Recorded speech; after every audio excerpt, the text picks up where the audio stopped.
Mərhum xalq artisti Ramiz Novruzun stilist qızı Şəfəq Novruz sosial şəbəkədəki paylaşımlarına görə tənqid olunub.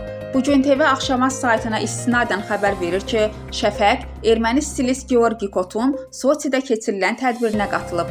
Tədbirdə 45 ölkədən 1500 iştirakçı yer alıb. Stilistlər səhnəyə ölkələrinin bayrağı ilə çıxıblar. Şəfəq gecədə Azərbaycan bayrağı ilə səhnəyə çıxıb.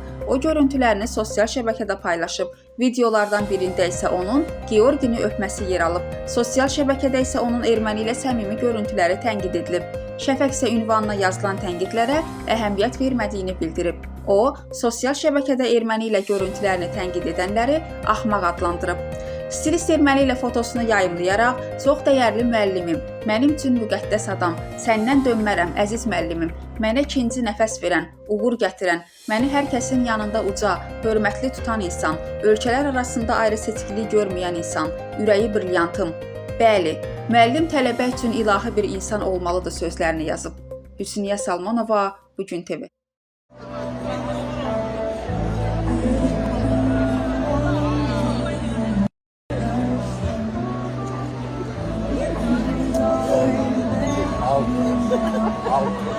Öldürdüm.